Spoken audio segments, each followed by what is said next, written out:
Good afternoon, everybody. It's really nice to have you all join us today for our Offit and Kurman immigration law webinar.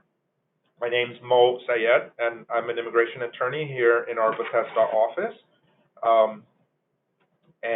First of all, I want to wish all of you just health and safety. Hope your families and your loved ones are doing good in these difficult times. And speaking of difficult times, in all of us, what we're going through due to COVID-19, there have arisen a lot of very critical issues for businesses, individuals, and the impact is being felt across the board. It's in the news, and in my area of expertise, which is immigration, there are some unique challenges and hurdles faced by individuals and businesses. So the topic of today's webinar in particular is a conversation with a HR professional with an organization that's a large organization that has operations globally, and we will speak with Nancy Griffith, who is a seasoned and experienced HR leader. Some of the topics that we'll go through obviously are the issues that business leaders are having, what are measures are they having to take to deal with the COVID-19 crisis. Business operations have been impacted in ways that were, really not possible to predict. Honestly, the future remains very uncertain. Now, as the lockdowns ease and attempts are made to return to normal, many different questions have to be answered, and among them, there are legal issues, including immigration and workforce-related issues, and we are, in this webinar, trying to present the picture from the vantage point of business executives. Okay, so it's nice to see you there, Nancy. How are you? Good, good, good. So just a quick intro before I turn it over to you, Nancy. In your current position, you are the VP for HR for Global Human Resources at Chorus International, formerly IMA World Health, and you have extensive experience in human resources in both the nonprofit and for-profit sectors. You previously worked as the director for Global Human Resources for the National Democratic Institute for International Affairs, NDI, with with locations in 55 locations in Africa and Latin America, Europe, and the Middle East. And then let me just go back a little bit further. So prior to that, you worked for the British Embassy in DC as head of human resources. I know that area well. Wonderful building. And you were the corporate services hub for the Americas. So with that, Nancy, I want to turn it over to you. First of all, thank you so much for joining us. I know you've got a busy schedule. And really appreciate you taking the time. So to start us off, just tell us about yourself, your organization.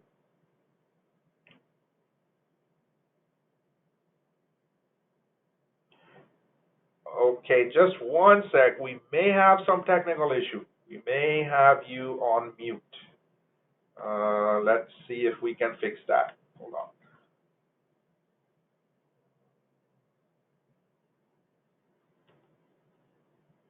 Just bear with me.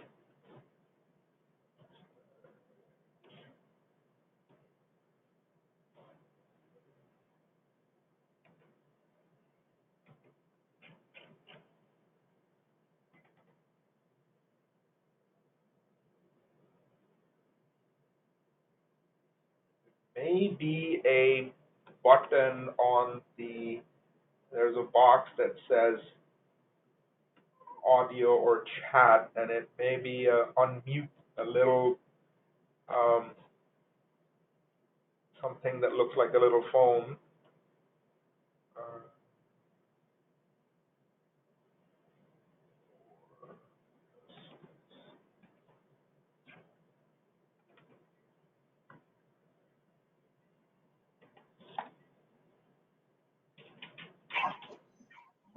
Mo?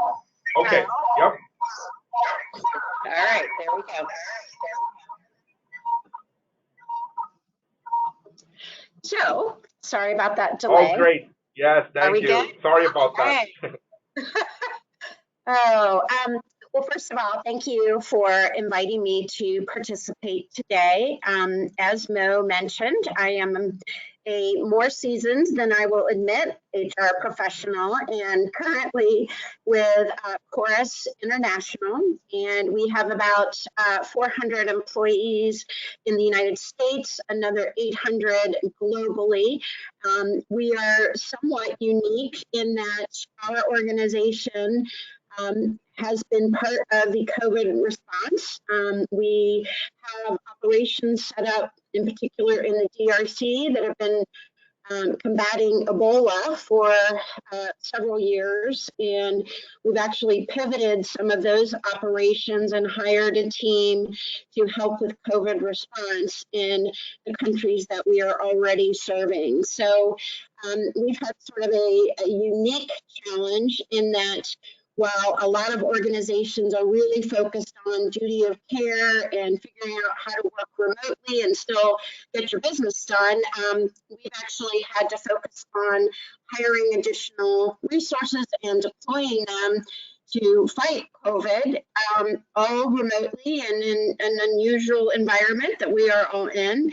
And then actually sort of good news, but a further complication, not that I'm complaining, is that we recently got a very large award, about 500 million over a 5-year span. And so we have, in a very short timeline, been required to staff up and hire individuals. Part of our model is to really act, think, and be a global organization in every way. So we are always looking to hire the best talents. And then if they happen to not be US citizens, we are looking for ways to ensure that we are able to help those staff get the appropriate visas and sponsorships and et cetera to be able to immediately start doing the important work that we're delivering throughout the globe.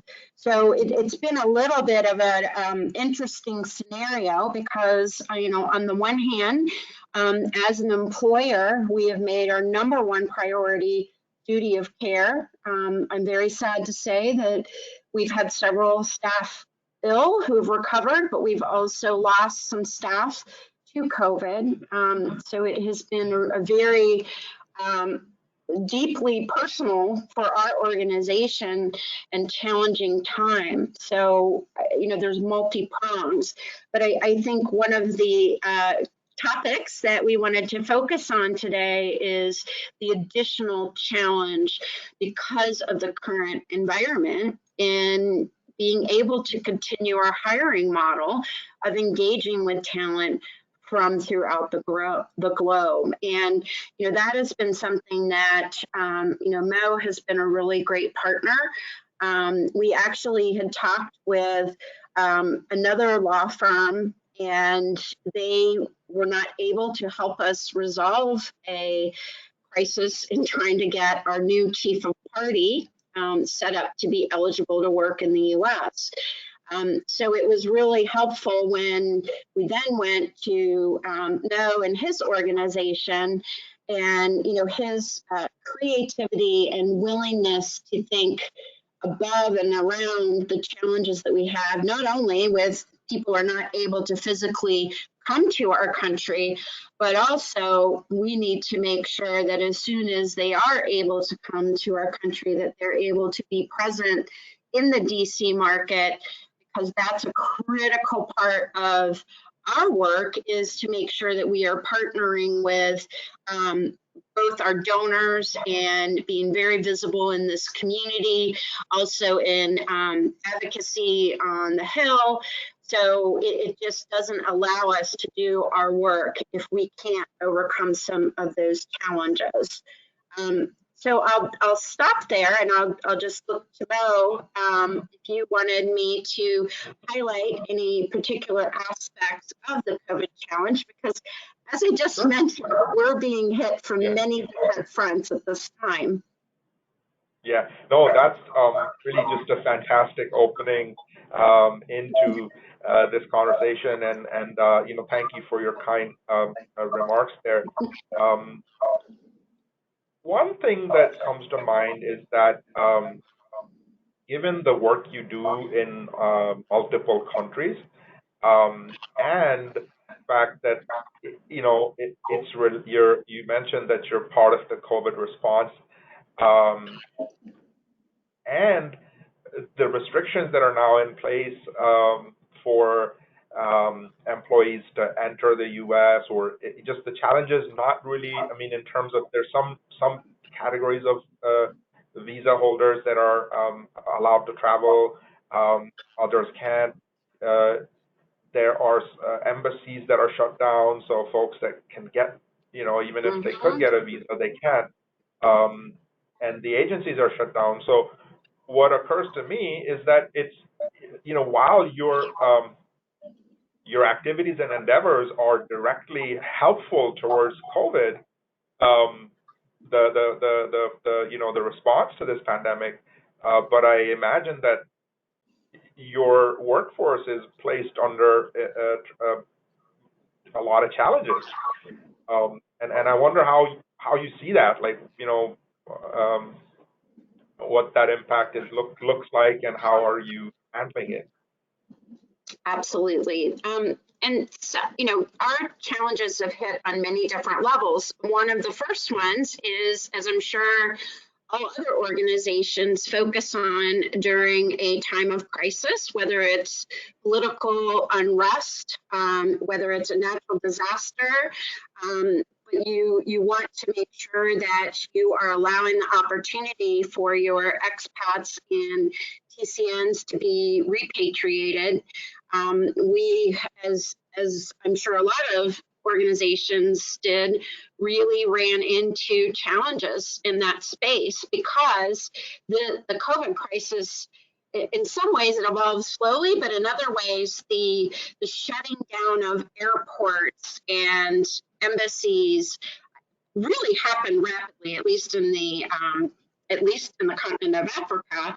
So we had expats who wanted to get out, and there was no way to get them out. And so one of the things that we did is worked, you know, with the embassies in various countries, gathered together with some of our partners. And, you know, for example, in the DRC, there ended up being several additional flights coming into the DRC after all the borders had closed. And so we were able to repatriate a few additional folks, but it really left us in an uncharted territory when, you know, everywhere I've worked, you really have a solid operational plan, and you get your staff out a lot of times just in the nick of time. You know, when I was working for a democracy organization, you know, we constantly had to pull people out as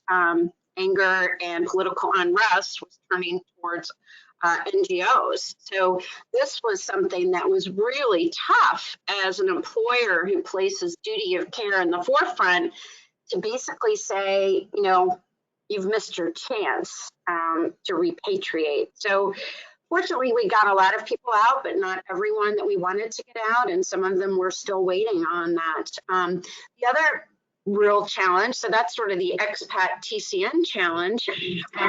The other challenge on a local level is, as I mentioned, you know, we have staff whose job is to man and operate healthcare facilities. So you are really trying to find unique ways to allow them to continue to go about their work, but trying to make sure that they can be as safe as possible. Typically we would have sent in packages of additional protective equipment, things like that. We're not able to do that. So we really had to find ways locally in our field offices to beg, borrow, and steal, and I'm just kidding, we didn't steal anything, but equipment so that our staff are able to go about their work. So in many cases, it's just about everybody working remotely, but we also had to forge a path to allow our staff to continue to work. And then here in the US, I mean, we're a pretty lean organization on the corporate front. And so what we found, and in my team alone, I had a staff member who was in the hospital for several weeks. Fortunately, she recovered, but I had to, get other folks to fill in her role. She's running payroll, so you sort of need to keep paying people. And so our resilience, even within our own team, was significantly challenged. We had another one of my team members who lost their mother and was not able to go to the funeral. And so it really has been, on a personal and professional and duty of care basis, the biggest challenge I faced in my career. And so, certainly one dynamic of that has been, on the one hand, we're trying to sort of shut things down and let people work from home. And then on the other hand, we're trying to empower and give the right tools to folks who need to be delivering medical care. And then the other piece is we're trying to hire staff. And, our chief of party, who we found to be the most qualified person globally, happens to be an Egyptian citizen who's working out of Canada right now. So you have to make a decision. Do you say, well, in this environment, this isn't going to work. We need a US citizen or someone who is already eligible. But we could not make that change because it would have really dramatically impacted our ability to ramp up this new program and to get the right person in the job at the right time. So, working with Mo, we actually have two different paths that we're pursuing right now. One is an L visa and another is a no visa. And, we're working to get either one of those in place so that this person can help us deliver on, our mission of continuing to provide aid globally, not only in the COVID response, but we also have a maternity and child wellness initiative that we're rolling out. So those are it's like we're being hit on every level right now. Plus the fact that, everyone, I think, is feeling the fatigue of every day you read about the number of people who have died in your own home. And in my case, I'm single, so I'm by myself in my own home. And so we've also we rolled out the Conterra EAP globally so that our local staff, as well as TCN's expats and corporate staff, have an outreach for their mental health and caring. We also established a COVID task force that is sending valuable communications. Originally it was every day, now it's every other day. But along with that, we've put a heavy emphasis on duty of care, self-care. Our CEO, Daniel Speckhard, actually gave all staff off on the Friday before Memorial Day as an additional day to rest and recharge, because we all know you could take a day off, but if everyone else is still working, you're probably not going to really rest and relax. So those are some of the things that we've been faced with, and some of the ways that we've been trying to continue moving forward and addressing those challenges. Yeah, thank you. Wow, that's also like just like a host of different sort of moving targets, and yeah, it's just painful to hear about people being, I mean, just your employee's mother and other employees that are experiencing these really, really. I mean, it's enough to worry about just your, being being safe against the virus, but then having work pressures and it's just a lot. So just I'm going to add a few thoughts here. You mentioned the O and the L visas, and so on my side of things, like within the immigration and visa space, so there has been a response from the government in terms of rules and regulations. One of the things that is kind of good news is that the USCIS is resuming normal operations in the next couple of days, and they're staging it over several weeks, so they're not really getting back to full normal, but some services are being resumed.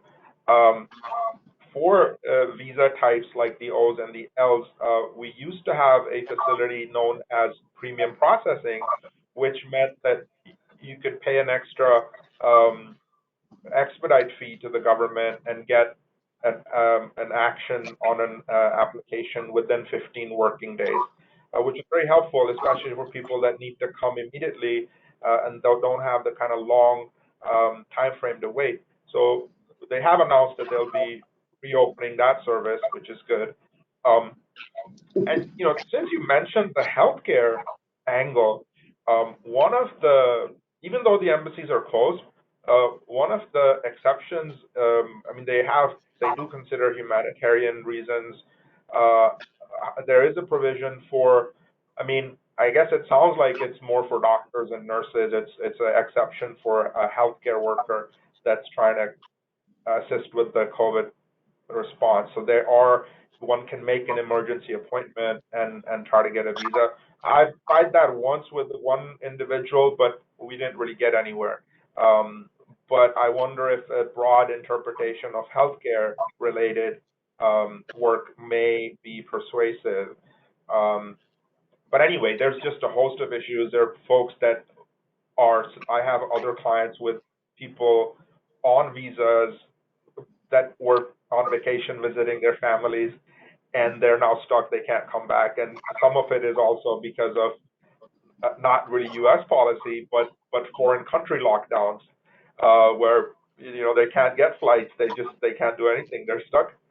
And I have one gentleman who it's very tragic. Like they came to visit their children in the U.S. and the gentleman he is faculty member at a university in Saudi Arabia, and that whole area is shut down. Like his home is located on the campus, and he can't access his home. Like so, it's so bad. But anyway, so okay, let me see, Nancy. I've been thinking it may be interesting to learn now. Because you seem to be plugged into a lot of different things and a lot of geography and also different area subject matter expertise. Can you tell us a little bit about the organizational structure that you're part of? How do you manage all these different um, um, operational aspects? Tell us about how the organization is set up and the different hats that you wear within it. Oh, I feel there's so many hats. Keeps things interesting. I think one of the key aspects of our org structure that has been really helpful in a crisis like this is that it has not been, deemed an HR only issue. We have a really strong partnership with our global operations team, and that has been invaluable. But just really the structure. Our headquarters is here in Washington D.C., and our CEO has 4 direct reports: the CFO, the chief of programs, myself, and then the head of external relations. And so the programs arm has really been the strongest partnership, because we have the task force that I mentioned, which has participants from all regions of the globe, as well as a heavy focus on operations, programs, and the HR component. I also have within the HR, sort of breaking it down to the HR structure, I have an individual who actually sits in Greece and runs our international HR. And then she has staff within, we have a Latin America HR manager who reports to her. We have 2 different regional Africa HR managers, and then we have half of a dedicated resource for HR in the Middle East. So, what we've really had to do is coordinate messaging, ensure that we're looking at the different ways that we need to deliver messages. So some things are for the whole organization. For example, the launch of Katera. We were really excited that this is something that's also available to local staff. We also got, unfortunately, an opportunity to use Katera in, we did grief counseling for the region where we lost one of our heads of the regional teams. So, really kind of looking at in both action items and communications, where are we? Where's there a call to action? What do people need to do? How do we get the right tools and information out to them? And that has been, that partnership and those daily updates from our COVID task force. And, actually I'll mention, just as a side note, we're also, of course, like everyone else, using this structure to now also address and support our staff during the racial crisis. So I think that cross-functionality of programs, operations, HR, I should also mention global security, has really helped us to help our staff feel that we've been very responsive. Our CEO is a very passionate person about caring for our staff. And we've been asking him, and he's delivered wonderfully, to continue messages to all staff on, the crises that we're facing, and to let them know that it's our staff and their care is our #1 priority. So I feel very blessed during all this to work for a leader who not only says that, but very truly means that. And then the other piece is just that the communications, when we're all in our little Zoom boxes, we've kind of taken communications and amplified it, communicating more, as well as trying to space out, what is best to send to people that they might want to read on their own. What is best to have an all-staff email from the president? What are the occasions that it's best to have face-to-face meetings on Zoom? And so we've really tried to find that mix, and we have a really detailed communication and engagement plan that we've activated. So does that help answer your question, Mo? Absolutely. No, that's great. Thank you for that.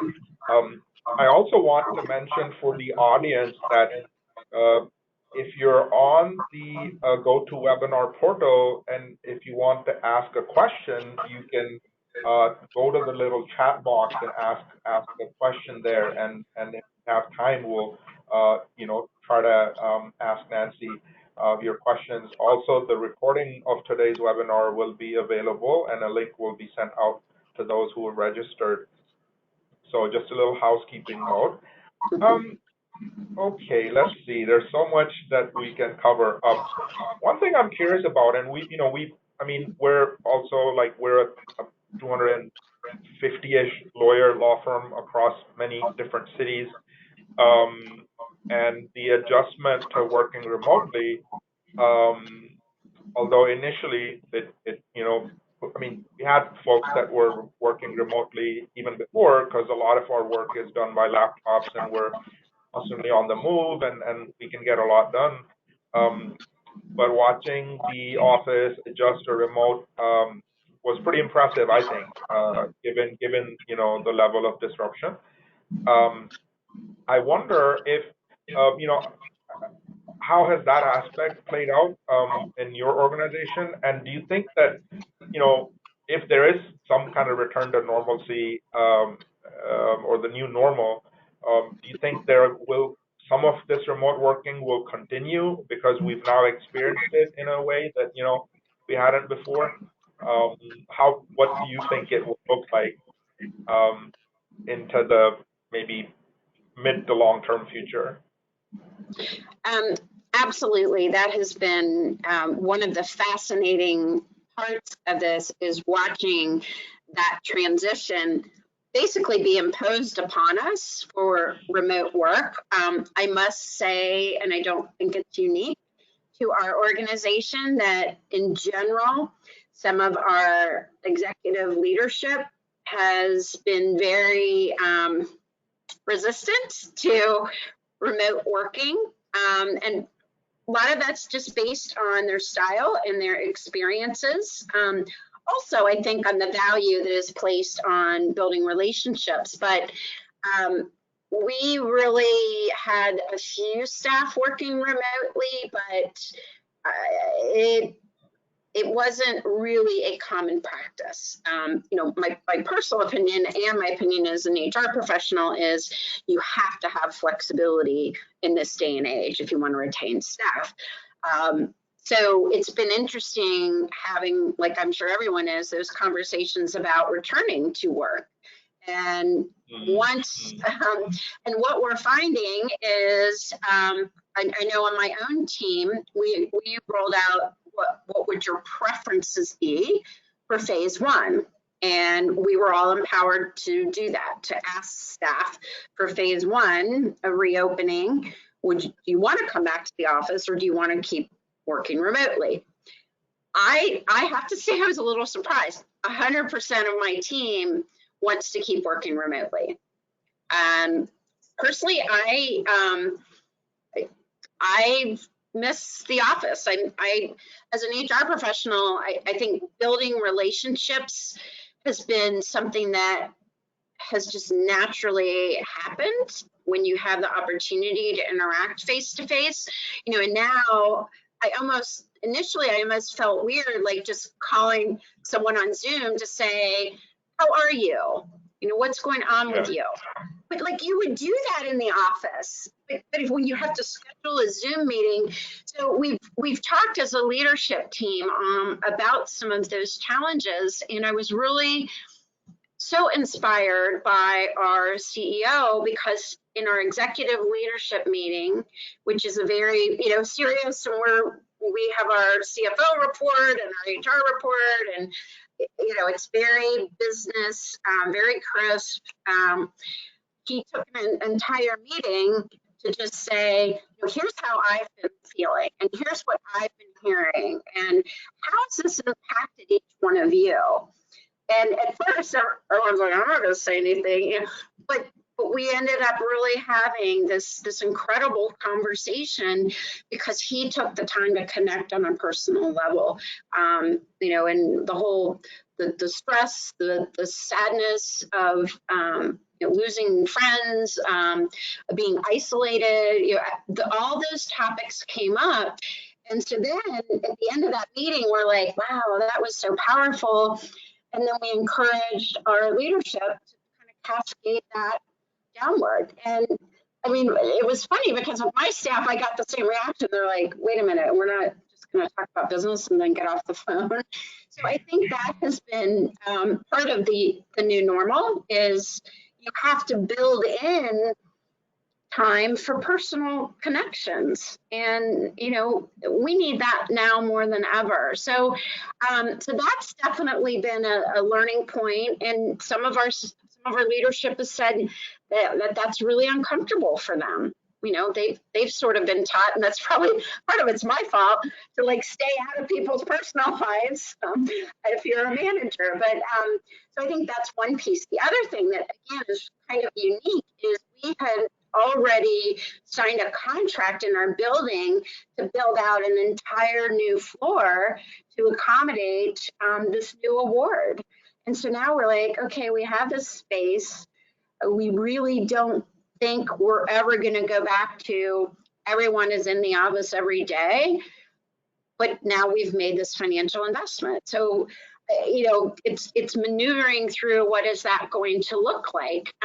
But I think it varies from organization to organization, but to have at a leadership level, what is our philosophy? And if there is a philosophy that we all can't wait to get back to work and we want everybody to be back at work, I pushed back. I really challenged that. And I'm glad I did, because my staff have a very different, several of them love working remote. I personally don't, but so it's just really pushing us to look at different ways and pushing remote work into the forefront. And also, I've kind of coached and we have, like, one of my employees, she has twin 18-month-old children who make frequent appearances in our meetings. You might have seen my dog made an appearance. So, but to help managers focus on, we're all people and we have these personal lives, and those are intertwining right now. And, so my employee who has the two 18-month-olds, she may not always be, how you can look on Skype for Business and see when people are online. Like, you can't judge people by that, because she may be getting online at 10 p.m. when her kids are asleep. And that's been a struggle, because I've had managers say, well, I'm really worried so-and-so's not doing their job because they're never available on the Skype chat, or they were off of Skype for 45 minutes at 3 in the afternoon. It's like, we can't. So that's part of the new normal as well. I probably said enough on this topic, but it's been an adventure. Oh yes, this is really. It's really, let's say, helpful to hear you describe all of these different aspects. And one of the things that I would like to mention is there are some things that historically, like on the immigration side, where the government had not really kept up with the technological advances, and like we were being forced to do things that really seemed primitive. Like, so you have to submit a paper form with a blue ink signature, and you can only send it in by mail, nothing online. You can't pay using a credit card. You have to send in a check. And then you have to track all the different offices where you have to send specific forms. So one of the pleasant side effects of the pandemic is that the USCIS, at least, is now accepting scans of signatures, because it simply became, in cases, just impossible to get hard copies. Folks that are sitting in different countries where they don't want to go out to the FedEx office or whatever, it's so much easier for them to scan and email. So they haven't yet gone fully electronic or online, because it was interesting. Like, I was actually at a SHRM meeting, and one of the leaders of the USCIS was speaking, and somebody asked the question, "Hey, when are you going to go online?" And he says, like, where they have some kind of big warehouse somewhere in the country where eventually all these paper files end up going. And he says that we need them for evidence. We never destroy them. But the point being that some of these, like, little pieces or little parts, like little bits of progress that have been made, It'll be interesting to see if they last. Like, hopefully this becomes permanent. That, they're doing this like very reasonable things. Um, so that's one. The next is really like a question for you, and that is that I mean, you've described these different preferences for people to work remotely. And in some of my work, what's interesting is that for certain visa types, like let's say somebody's in the US even on an L visa, and they're in the US working, which is just for the audience, that's the intercompany transfer where you have an employee that's based overseas, and then they come in to work for the US affiliate, and so they come in on an L in certain cases. Um, if their time is running out on the L, because they are given for limited periods of time, like you get it perhaps for a couple of years at a time, if they're stuck overseas and they're working remotely, in some ways it's nice for them because it's not counting against the L time limit. So sometimes it's a good situation because they're just kind of getting 3 or 4 extra months that then they can come and spend in the US. But I guess that all depends on whether that remote work is effective. So my question to you is that, and we can use maybe the Egyptian gentleman as an example. With this ability to remote work, when is it important for them to be physically in the U.S., right? And then, because that's where the visa comes in. And so when do you really decide, hey, no, look, we can't do remote with this person, we need them here. And so, how does that space look? I'm just curious. Well, and that's one of the challenges that has made this a real priority, is that this individual as chief of party really actually needs to be in not only the US, but Washington, D.C. to attend key donor meetings, to build those relationships, to form a network of partners. And, those are some things that it's really, almost impossible to do remotely. And then there's the other aspects where if you are chief of party, there's you have a huge team working with you, and it's a new team that's been recently formed. And so, there's also a component of how do you get to know your team members, build team dynamics, effective team dynamics remotely. Now it's the new normal is hiring people remotely. I mean, we've hired so many people who have never seen our office or met anyone.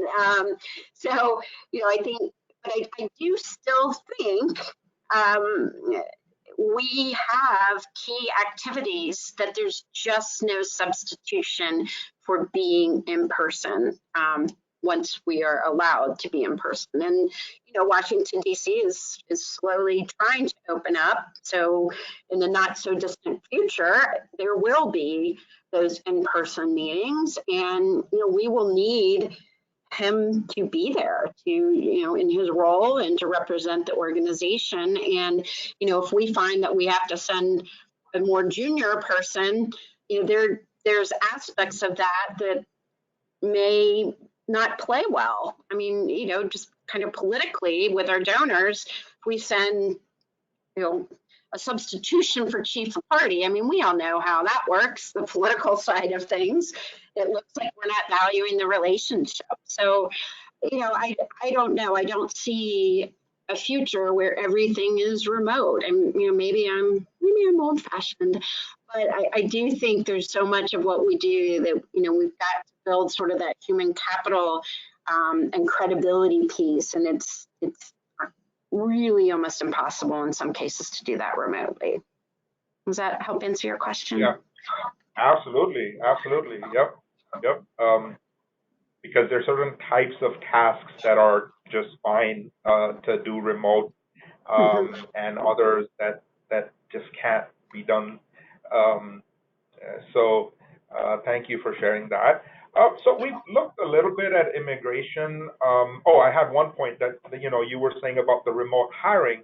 That's another area where there's been positive developments because typically the I-9 compliance was required to be done in person, and they had to inspect documents in person.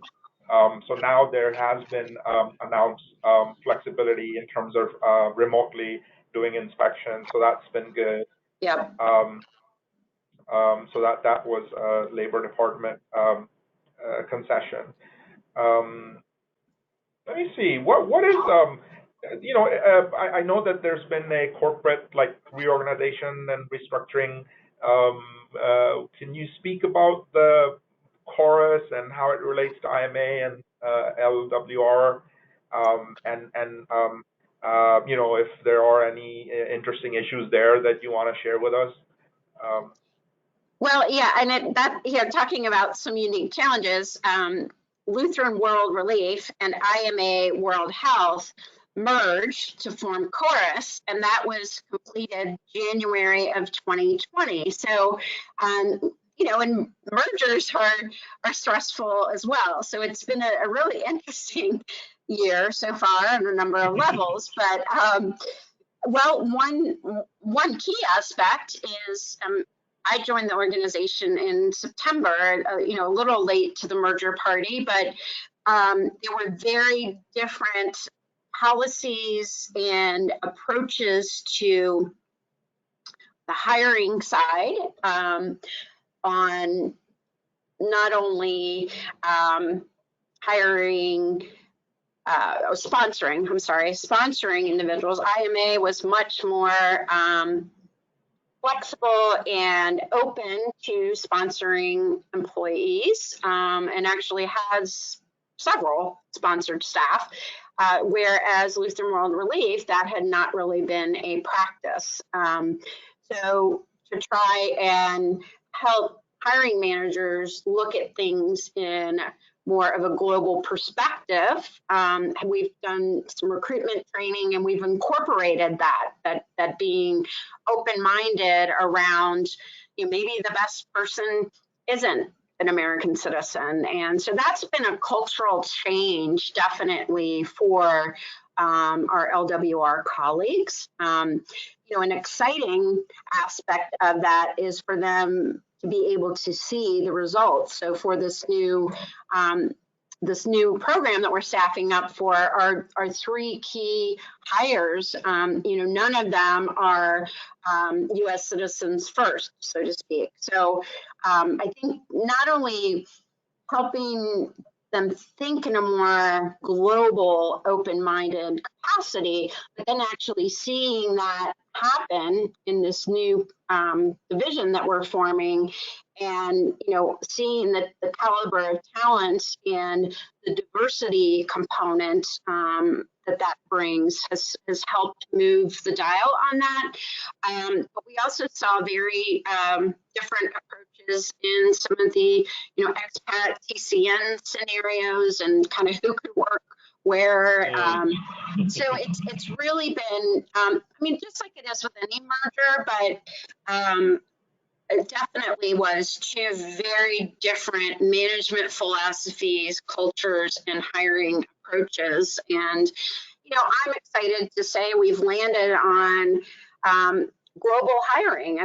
We are a global organization, and sometimes when you're a global organization, I think especially headquartered in Washington, D.C., you've got to really remember that you need to think and act globally in what you're doing. And so, just like you were talking about, we're dragging the government into the technology of the present day. I think this is another example of where it's been a positive thing to help people think differently.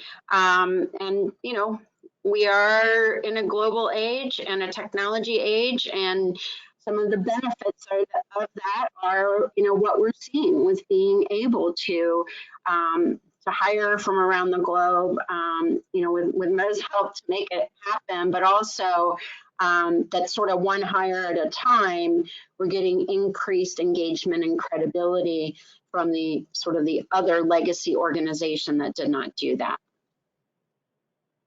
Yeah, thanks, Nancy. Yeah, I mean, you raised an interesting point about the difference in culture, and as somebody that myself came to the U.S. as a student, and then worked with my first law firm that hired me, and they had never, they had no experience with the immigration system. I was the first visa that they had sponsored, and now as a professional immigration lawyer, I do come across a lot of fear that we're hiring someone and we're going to go through this whole very excruciating process and expense. And then really beyond that, there's also this like unknown apprehension of like, oh my, we're taking on something that's really difficult.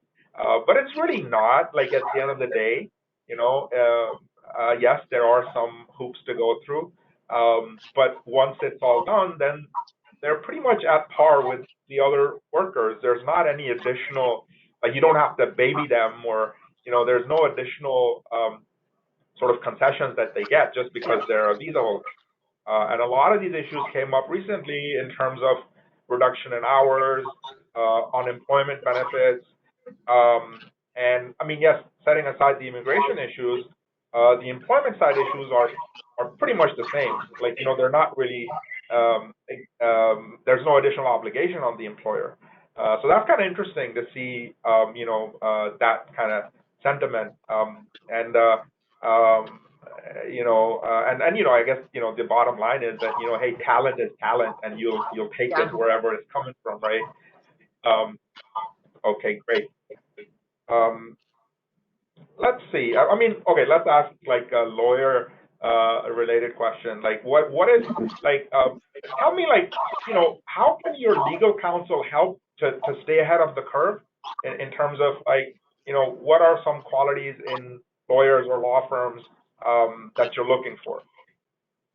Well, I think one of the key aspects is to upfront set up a partnership based on understanding. And, one of the things that I've found very beneficial in working with you on these immigration issues is that it could be very transactional in nature.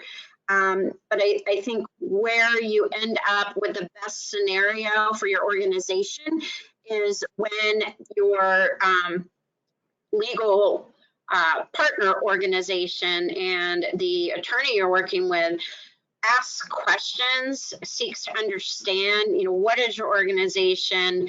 What are you trying to do? Why? Is this a one-off, or is this something that, there's a need for continued services? And, I think that's something that was really beneficial in working with you, Mo, because, you really showed this interest, but that also helps, I think, frame your solution. Because if you just were looking at, okay, for this particular Egyptian individual, I just need to figure out, how we can set up something to where they can start working, but to really understand, the organization and what we're going through and what our needs are. So I think that's really been valuable, and also in your outreach to ensure that you're not just saying, oh well, to get to be eligible for the O visa, here's some things that you would want to think about, but you're actually helping us formulate that solution. And so that's where I really feel that partnership piece, which is really, really valuable. And then also just being creative. I mentioned I went to another attorney who basically was like, yeah, maybe we could try this, but the U.S. is really shutting down right now, letting people into the country. So basically their response was, yeah, we can't help you. And unfortunately, you've been very creative, and you're recognizing that. For me as an HR professional, I've been asked to find a solution to a very tricky problem, but that the solution will benefit the organization dramatically. And that, quite frankly, my president, if I come back and say, oh, the chief of party that we hired, yeah, we can't make it work. Let's start over. Oh. That was never an option. So I think just taking the time to understand the organization, looking for creative solutions, understanding, my perspective, that I can't come back and say, sorry, we can't do that. And then also just the credibility of information. I feel comfortable when I get a response from you that I can share that with my executive leadership team. And, and also, you had to tell me some bad news that was, everything's moving really slow right now. Well, we needed to know that. So I think, those would be some of the keys, is understanding the organization, asking the questions, being part of the solution, and showing the interest and ability to be creative. So those would be some of the keys. Mm-hmm. Thank you, Nancy. That's really nice of you. And just two comments, right? One is, well, I want to ask the audience if they have any questions. Please type them in, because we're coming kind of close to the end of our hour, and so we'd love to have some questions from the audience if possible. But you mentioned the way you spoke. One of your the way you were describing my interest in the business side of things, and some of that area. Like, I just remembered one of the lawyers who had really inspired me. He,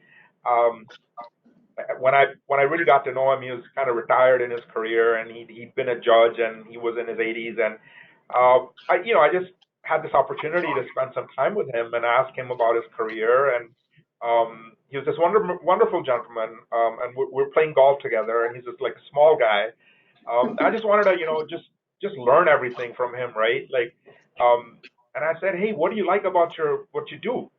And he said, Mo, when I open a new file, when a file's in front of me, I'm really excited about opening it and reading what's in it. Like, and every case is like a story, right? It's like a storybook. And I think that's what keeps me really interested in what I do, because each client, organization, story, it's also interesting and different, and to be a part of like a solution, right? To figure out, okay, how do we make this work? I think that's what stays interesting, I guess, as a lawyer. And the second piece was something you said about working on a solution, right? Like not just giving the criteria, but trying to help build up, the case. And I think that's another thing that is, it's related to, like, sometimes people will ask, hey, Mo, what's your success rate with a case? How many cases have you won? And I usually say, hey, look, I'm not going to take a case unless I think it's going to work, right? Like, I will, like, assess it really carefully. And if there's some weaknesses, I will work with you until it's, at a point where we can be confident, right? And that's part of the fun. Like, you heavy lift, you make it happen. And if it's not a good case, don't file it, and there are the random, like, responses from the government that are, like, kind of not very, realistic. So yeah, okay. All right. Well, I think we're near our end, Nancy. Is there anything in conclusion you'd like to share with us? I think that during these unprecedented times, making sure that you are reaching out, you're attending sessions like this, you're working with partners who understand the unique challenges. I think those are some really important aspects. If anyone is interested in reaching out to me directly, feel free to do so. We can provide my email address, but I just think asking and learning and pushing yourself to look at things differently during this time and having some of these key partnerships like ours with Mo is really important. Okay. Well, thank you, Nancy. I hope that you continue to thrive and are successful in all of your various challenges ahead. I hope that all of us, the audience on the phone and web, also best wishes. I hope that we've presented you something of value. I've certainly learned a lot. And if you have other questions, suggestions, feel free to email me. And let's all just hope for a quick recovery from the pandemic and all the other chaos that's going on. So thank you so much, and we'll be in touch. Thank you.